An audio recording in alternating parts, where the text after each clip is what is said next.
Kanchipuram వకుడా silks నాణ్యత మా ప్రాధాన్యత. మదీనాగూడ, మియాపూర్, హైదరాబాద్ లో త్వరలో శుభారంభం.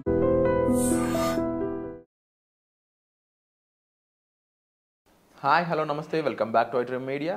ఈరోజు మనతో ఉన్నారు AMFI certified mutual fund distributor అయిన శ్రీనివాస్ రెడ్డి గారు. ముఖ్యంగా మార్కెట్ అనేది కరెక్షన్లో ఉంది అండ్ అప్పుడప్పుడు క్రాష్ అవుతూ ఉంటుంది. సో ఇలాంటి టైంలో మ్యూచువల్ ఫండ్స్లో కూడా రిస్క్ అనేది కనిపిస్తూ ఉంటుంది. అంతే మైనస్లోకి వెళ్ళే ఛాన్సెస్ ఉంటాయి.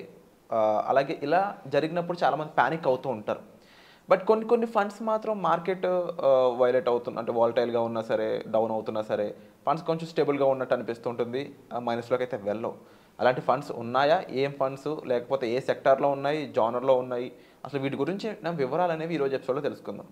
నమస్కారం సార్. నమస్తే.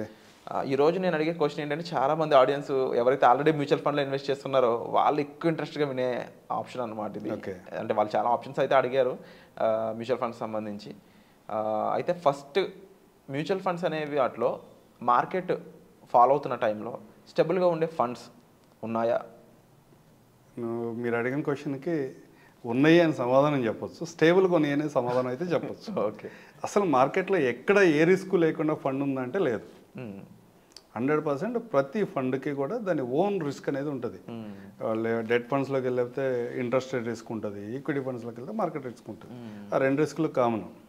కానీ డెట్ ఫండ్స్లో కూడా చాలా నెగ్లిజిబుల్ రిస్క్ ఉన్న కొన్ని ఫండ్స్ ఉన్నాయి. దాంట్లో లిక్విడ్ ఫండ్స్ అంటాం. 90 days కోసం వేరే వాళ్ళకి లెండింగ్ చేస్తూ ఉంటారు. అలాంటి స్కీమ్స్లో కనుక మనం ఇన్వెస్ట్ చేయగలిగితే మీ ఇన్వెస్ట్మెంట్ అనేది ఎప్పటికీ మైనస్లోకి వెళ్ళదు. ఛాన్సెస్ చాలా తక్కువ. అస్సలు వెళ్ళదని చెప్పకూడదు. మ్యూచువల్ ఫండ్లో ఛాన్సెస్ చాలా తక్కువ. లాస్ట్ 1 year డేటా కనుక మనం 365 days కనుక చూసుకుంటే ఏదో 1-2 సందర్భాల్లో లేదా మ్యాక్సిమం 5 times ఆ రోజు ఇన్వెస్ట్మెంట్ పెడితే నెక్స్ట్ డే మైనస్లో ఉండొచ్చు, కానీ నెక్స్ట్ 1 or 2 daysలో మళ్ళీ ఇమ్మీడియట్గా రికవర్ అయిపోతుంది. అలాంటి స్కీమ్స్ని లిక్విడ్ ఫండ్స్ అంటాం. ఆ లిక్విడ్ ఫండ్స్లో సహజంగా లిక్విడ్ ఫండ్స్ని మేము ఎందుకు ఉపయోగిస్తాము అంటే, మీ దగ్గర ఉన్న మనీ ఏదైనా పర్చేజ్ చేద్దాం అనుకుంటున్నారు, లేకపోతే ఏదైనా అవసరం కోసం మీ బ్యాంకులో ఉంచుకున్నారు. ఆ బ్యాంకులో ఉంచుకునే బదులు లిక్విడ్ ఫండ్లో పార్క్ చేయడం ద్వారా మీ బ్యాంకులో కనుక సేవింగ్ అకౌంట్లో ఉంచుకుంటే రోజుకు ఒక 8 రూపాయలు 1 lakhకి 8 rupees ఇంట్రెస్ట్ ఇస్తుంది బ్యాంకు. అదే అమౌంట్ కనుక మీరు లిక్విడ్ ఫండ్లోకి కనుక ట్రాన్స్ఫర్ చేస్తే దగ్గర 15 to 18 rupees per day మీకు ఇంట్రెస్ట్ వర్కౌట్ అవుతుంది. Per day 1 lakh 15 to 18 rupees వరకు ఇంట్రెస్ట్ వర్కౌట్ అవుతుంది. అలాంటి ఫండ్స్లో ఇన్వెస్ట్మెంట్ చేపిస్తాం. ఓకే. ఇదే ఫండ్స్లోకి మీది ఏదైనా ఒక లంసమ్ అమౌంట్ ఉంది, మీ దగ్గర ఒక 10 lakhs 15 lakhs ఉంది. ఈ క్వశ్చన్స్ చాలా సందర్భాల్లో మా దగ్గర వినపడుతూ ఉంటాయి.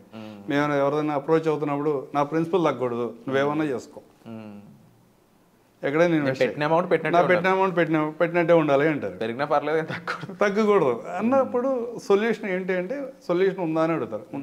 మ్యూచువల్ ఫండ్లో ఉంటుంది.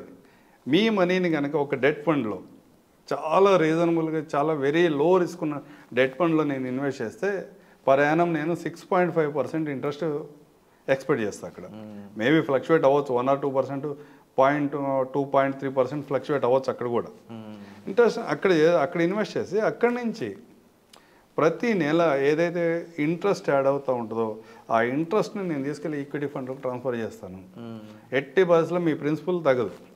ఏదైతే ప్రాఫిట్ ఏదైతే వచ్చిందో ప్రాఫిట్ని మాత్రమే ఈక్విటీ ఫండ్లో ట్రాన్స్ఫర్ చేస్తాం. దాంట్లో ట్రాన్స్ఫర్ చేయడం వల్ల ఈక్విటీ ఫండ్లో ఈ ఇన్వెస్ట్మెంట్ చేయడం వల్ల ఈక్విటీ ఫండ్లో జనరల్గా మనం 13 to 15% ఎక్స్పెక్ట్ చేస్తాం. 13% ఎక్స్పెక్ట్ చేసాము ఈక్విటీ ఫండ్లో అనుకోండి. 10 years తర్వాత మీ వాల్యూ టోటల్ రిటర్న్ చూసుకుంటే 8.6 ఉంటుంది. మీ ఎఫ్డి రిటర్న్ 6%, ప్లస్ దాంట్లో పోస్ట్ ట్యాక్స్ రిటర్న్ ఇంకా తక్కువ ఉంటుంది. 30% ట్యాక్స్ బ్రాకెట్లో ఎవరైనా ఉండి వాళ్ళకి ఎఫ్డీస్ ఉన్నట్టయితే కనుక వాళ్ళ పోస్ట్ ట్యాక్స్ రిటర్న్ అనేది 5% లోపే ఉంటుంది. ఇక్కడ 8.6% ఉంది. అది మీరు ఒక 15 years హోల్డ్ చేశారు 13% రిటర్న్లో 9.3% రిటర్న్ వస్తుంది. అదే కనుక మీరు 20 years హోల్డ్ చేయగలిగారు 9.9% రిటర్న్ వస్తుంది. అదే 25 years హోల్డ్ చేశారు 10% కంటే ఎక్కువ రిటర్న్ 100% వచ్చే అవకాశం అయితే ఉంటుంది మ్యూచువల్ ఫండ్లో. అంత లాంగ్ టర్మ్లో మేము 13 to 15% అయితే ఈక్విటీలో ఎక్స్పెక్ట్ చేస్తాము. అందువల్ల ఈ రెండింటిని ఏదైతే లిక్విడ్ ఫండ్లో మీ ఇనీషియల్ ఇన్వెస్ట్మెంట్ పార్క్ చేసామో దాన్ని ఈ రిటర్న్ని రెండు కంపేర్ చేసుకున్నప్పుడు మాకు 10.4% వరకు రావడానికి అవకాశం ఉంటుంది. ఇన్ కేస్ మన పాస్ట్ ఎక్స్పీరియన్స్ ఏముంది, దగ్గర దగ్గర equity small and mid cap సెక్టర్లో దగ్గర 17-18% రిటర్న్ ఈజీగా జనరేట్ అవుతుంది లాస్ట్ 10 years డేటా తీసుకుంటే కనుక. కానీ అంత రిటర్న్ మీరు ఈక్విటీలో ఎక్స్పెక్ట్ చేయొద్దు, 12% దగ్గర ఉండండి. కానీ ప్రొజెక్షన్ కోసం మాత్రమే చెప్తున్నాను. ఇది 18% ఎక్స్పెక్ట్ చేస్తే కనుక 25 years తర్వాత మీ రిటర్న్ 13%, 13.8% ఉంటుంది యావరేజ్.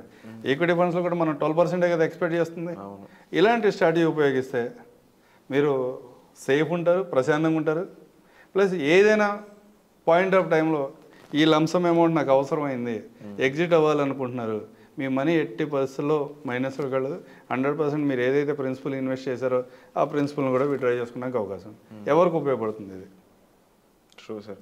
అండ్ చాలామందికి వాళ్ళ అమౌంట్ సేఫ్ ఉంటుందంటే అంతకన్నా హ్యాపీనెస్ దొరకదు.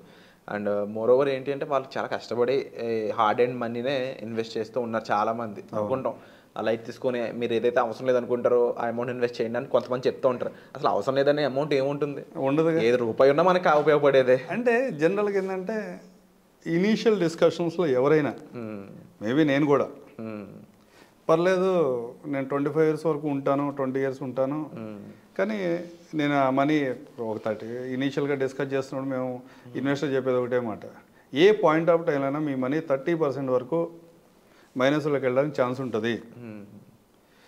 కొంత టైం తర్వాత 2-3 years తర్వాత మళ్ళీ రికవర్ అవుతుంది. ఆ రికవరీ ఫేస్ను మాత్రం మీరు ఫండ్కి ఇవ్వాల్సిందే. ఇనీషియల్ నా ఫండ్ ఎప్పుడు మైనస్లోకి వెళ్ళకూడదు, 100% ప్రాఫిట్లో జర్నీ జరగాలి అంటే మ్యూచువల్ ఫండ్లు ఇంపాసిబుల్, మ్యూచువల్ ఫండ్లో రావద్దని చెప్తాం. కానీ ఇనీషియల్గా మనం మాట్లాడుతున్నప్పుడు ఎంత మాట్లాడినా మనీ మైనస్లోకి వెళుతున్నప్పుడు ఆ ఎమోషన్ క్యారీ చేస్తారు, భయం ఉంటుంది. ఎందుకంటే ఈజీగా రాదు. మిడిల్ క్లాస్లోకి ఒక పర్సన్ ఒక 10 లక్షలు 5 లక్షలు తీసుకొచ్చి మ్యూచువల్ ఫండ్లో ఇన్వెస్ట్ చేయాలంటే 5 లక్షలు 10 లక్షలు చాలా సాక్రిఫై చేస్తే కానీ దాయలేదు ఇవాళ ఉన్న పరిస్థితిలో. ఆ ఎమోషన్ ఉంటుంది. ఆ ఎమోషన్ ఉన్నప్పుడు మైనస్లోకి వెళ్తే ఇబ్బందే కదా. అలాంటి వాళ్ళు నా మనీ ఎప్పుడు మైనస్లోకి వెళ్ళొద్దు, నాకు ఒక రీజనబుల్గా 12-13% వస్తే చాలు, బ్యాంకులో వేస్తే నాకు 6% వేస్తున్నాడు, అది ఎందుకు పనికి రావట్లేదు అనుకున్న వాళ్ళు ఇలాంటి ఆప్షన్ ఉపయోగించుకుని కనుక ప్రాపర్గా మ్యూచువల్ ఫండ్లో ఇన్వెస్ట్ చేసుకుంటే కూడా వాళ్ళకి లాంగ్ టర్మ్లో రిటర్న్స్ బాగుంటాయి. జనరల్గా ఎవరికి ఉపయోగపడుతుంది ఇది? పిల్లలు పుట్టగానే చిన్నపిల్లలకి ఒక 50,000-1,00,000 రూపాయలు ఎఫ్డీ చేద్దాం, వాళ్ళకి పెద్ద అయినాక చాలా ఉపయోగపడుతుందిలే, వీటిని తీయకుండా ఒకసారి హోల్డ్ చేసి ఉంచుతారంటారు. అలాంటి వాళ్ళు ఎవరైనా ఉండి ఇన్వెస్ట్ చేయాలనుకుంటే మీ ప్రిన్సిపల్ కూడా ఎట్టి పరిస్థితిలో తగ్గకూడదు, నాకు రిటర్న్ ఒక 12-13% దగ్గర ఓకే సరిపోతుంది వాళ్ళకి 20-25 సంవత్సరాల తర్వాత అనుకున్నట్టయితే ఇలాంటి స్కీమ్ని కూడా కన్సిడర్ చేయొచ్చు. చాలా బ్రహ్మాండంగా ఉంటుంది. ఎలా మీ ప్రిన్సిపల్ ఎప్పుడు కూడా ఎట్టి పరిస్థితుల్లో మైనస్ కాకుండా ప్రొటెక్ట్ చేయబడుతుంది. Wonderful sir. సో సార్ చెప్పిన ఇన్ఫర్మేషన్ మీకు ఎలా అనిపించిందో తప్పకుండా కామెంట్ సెక్షన్లో మీ అభిప్రాయాలను అయితే మెన్షన్ చేయండి. వచ్చే ఎపిసోడ్లో మళ్ళీ కలుద్దాం. Thank you so much. Thank you Virat.